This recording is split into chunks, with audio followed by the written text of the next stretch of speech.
नमस्कार मित्रों, स्वागत है आपका अपने चैनल श्रीधाम जी में। तो आज हम एक बड़ी ही सुंदर कहानी देखने जा रहे हैं, जिसे हम सुखिया मालिन का प्रेम भाव के नाम से भी जानते हैं। परंतु मित्रों, उससे पहले मेरा आपसे पूर्व आग्रह है कि आप हमारे चैनल श्रीधाम जी को अवश्य सब्सक्राइब कीजिए और हाँ, घंटी का बटन दबाना ना भूलें, जिससे आपको आने वाली ऐसी अन्य कहानियों के बारे में भी जानकारियाँ मिलती रहें। तो आइए शुरू करते हैं। सुखिया मालिन का प्रेम भाव। मथुरा से गोकुल में सुखिया नाम की मालिन फूल फल बेचने आया करती थी। जब वह गोकुल में गोपियों के घर जाया करती तो हमेशा गोपियों से कन्हैया के बारे में सुना करती थी। गोपियाँ कहती कि नंदरानी माता यशोदा जी अपने मधुर स्वर गाकर अपने लाला कन्हैया को आंगन में नचा रही थीं। कन्हैया के सुंदर सुंदर कोमल चरणों के नुपुर के स्वर इतने मधुर थे कि कन्हैया की लालिमा को ही देखने का मन करता रहता था। मालिन को भी कन्हैया के बारे में सुन मन में एक सुंदर अनुभूति महसूस होने लगी थी। जब गोपियाँ मालिन को कन्हैया की बातें नहीं सुनाती तो उसे बहुत खराब लगता था।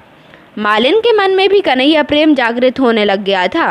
वह मालिन गोपियों से कहती कि गोपियों, तुम कहती हो कि कृष्ण के भीतर अपार प्रेम है, तो मुझे आज तक उन्होंने दर्शन क्यों नहीं दिए? गोपियों, मैं भी कृष्ण के दर्शन करना चाहती हूँ। मुझे भी कोई ऐसा उपाय बताओ जिससे मुझे भी कन्हैया के दर्शन हो सकें। गोपियाँ कहती हैं, अरे मालिन, यदि तुम्हें लाला के दर्शन करने हैं तो तुम्हें भी कोई संकल्प लेना होगा। गोपियों की बात सुन मालिन कहती है कि अरे, मैं तो बहुत गरीब हूँ, मैं क्या संकल्प करूँ? यदि कोई संकल्प है जो मेरे लायक हो तो मुझे अवश्य बताओ। तब गोपियाँ मालिन से कहती कि तुम प्रतिदिन नंद बाबा के द्वार पर खड़े रहकर कान्हा की प्रतीक्षा करती रहती हो। उससे अच्छा तो तुम नंद भवन की 108 प्रदक्षिणा का संकल्प ले लो। जैसे ही तुम अपनी प्रदक्षिणा पूरी करोगी तुम्हें अवश्य ही कन्हैया के दर्शन हो जाएंगे। और प्रदक्षिणा करते हुए कन्हैया से प्रार्थना करो कि हे कृष्ण, मुझे भी आप दर्शन दो। गोपियों के कहे अनुसार मालिन नंद भवन की 108 प्रदक्षिणा का संकल्प ले लेती है और प्रदक्षिणा करते हुए कन्हैया का स्मरण करने लगी और कहती है कि हे कन्हैया, मुझे भी आप दर्शन प्रदान कीजिए। इस तरह उस मालिन का मन धीरे धीरे कृष्ण प्रेम में भाव विभोर होने लगा। भगवान कन्हैया के दर्शन के लिए उसके मन में एक आस सी पैदा होने लगी थी।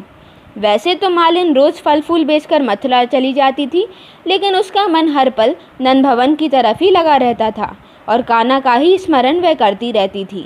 कान्हा के दर्शन के लिए उसका मन व्याकुल होने लगा था। अब तो उसके मन में एक आस सी रह गई थी।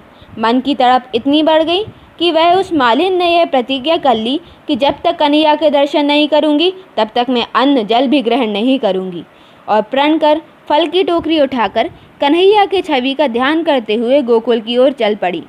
जैसे ही मालिन नंद भवन पहुंची और जोर जोर से फल ले लो री फल कहने लगी, मालिन की आवाज़ सुन कान्हा ने सोचा कि इस मालिन की दृढ़ भक्ति ने मुझे आज इसे दर्शन देने हेतु विवश ही कर दिया है। भगवान कृष्ण उस मालिन के उपासना और कर्म का फल देने के लिए अपने छोटे छोटे हाथों में अनाज के कुछ दाने ले घर से बाहर आए और अपनी लीला करने लगे। भगवान का स्वरूप पीताम्बर पहने, कमर में स्वर्ण करधन, बाजूबंद पहन, कानों में मकराकृति कुंडल धारण कर, माथे में तिलक लगा, मोर मुकुट धारण कर कन्हैया छोटी सी बांसुरी धर छमछम करते हुए दौड़े घर से बाहर आ गए। कन्हैया ने अपने हाथों में रखे अनाज को उस मालिन की टोकरी में डाल दिया और कन्हैया मालिन से फल लेने को अधीर हो गए। मालिन का मन कान्हा को देख प्रेम से ओतप्रोत हो गया।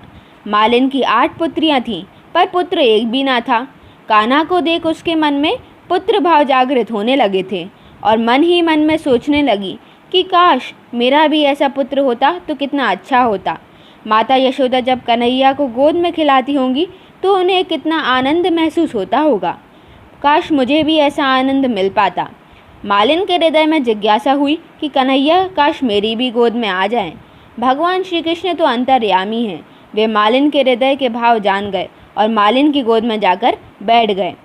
अब मालिन के मन में ऐसा पुत्र प्रेम जागा कि कन्हैया मुझे एक बार माँ कहकर पुकारें। कन्हैया को उस मालिन पर दया आ गई। कन्हैया ने सोचा कि जो जीव जैसा भाव रखता है मैं तो उसी भाव के अनुसार उससे प्रेम करता हूँ। तो कन्हैया ने उसे माँ कहकर फल दे दिए और कहने लगे कि माँ, मुझे भी फल दे दो। माँ सुनकर मालिन को अतिशय आनंदित हो गया और सोची कि लाला को क्या दूँ, कान्हा के मन को जो पसंद आए। भगवान के दुर्लभ कर कमलों को स्पर्श का सुख प्राप्त कर मालिन ने उनके दोनों हाथों में फल रख दिए। कन्हैया के हाथों में फल आते ही वे नंद भवन की ओर दौड़कर अंदर चले गए और साथ ही मालिन का मन भी चोरी कर ले गए। उस मालिन ने कान्हा के लिए अपना सर्वस्व समर्पित कर दिया था। अब मालिन के मन में घर जाने की भी इच्छा नहीं हो रही थी, लेकिन जाना भी आवश्यक था। इसलिए उसने टोकरी सिर पर रख कान्हा का स्मरण करते करते घर पहुंच गई। जैसे ही वह घर पहुंची तो देखती है कि कन्हैया ने तो उसकी संपूर्ण अभिलाषाओं को ही पूर्ण कर दिया था। भगवान श्री कृष्ण ने प्रेम के अमूल्य रत्नों, हीरो, मोतियों से उसकी खाली टोकरी भर दी थी। मालिन की टोकरी कान्हा ने रत्नों से भर दी और उसका प्रकाश चारों ओर, उसके प्रकाश से ही मालिन को सिर्फ कान्हा ही दिखाई दे रहे थे। आगे भी श्री कृष्ण, पीछे भी श्री कृष्ण, दाएं बाएं, भीतर बाहर, हर जगह श्री कृष्ण ही श्री कृष्ण दिखाई दे रहे थे। सब तरफ श्री कृष्ण ही हैं और उनके अलावा और कुछ उसे दिखाई दे ही नहीं रहा था। इधर कान्हा भी मालिन द्वारा दिए गए फल सभी गोप गोपियों में बांट रहे थे, फिर भी फल खत्म नहीं हो रहे थे। यह देख माता यशोदा सोचने लगी कि आज कान्हा को आशीर्वाद देने माँ अन्नपूर्णा मेरे घर आई हैं। इस प्रकार सुखिया मालिन का जीवन सफल हुआ। उसने साधारण लौकिक फल देकर फलों का भी फल श्री कृष्ण का दिव्य प्रेम प्राप्त किया। श्री कृष्ण का ध्यान करते करते वह उन्हीं की नित्य करी गोलोक में सखी हो गई। तो मित्रों, मनुष्य की बुद्धि भी उस टोकरी जैसी ही है, भक्ति रत्न सादृश्य है। मनुष्य जब अपने सत्कर्म श्री कृष्ण को अर्पण करता है तो उसकी टोकरी रूपी बुद्धि रत्न रूपी भक्ति से भर जाती है। तो एक बार प्रेम से बोलिए, जय गोविंद जय गोपाल। तो मित्रों, यदि आपको यह कथा पसंद आई हो तो कृपया हमारे चैनल को सब्सक्राइब कीजिए और हाँ, वीडियो को ज़्यादा से ज़्यादा लाइक कीजिए। धन्यवाद।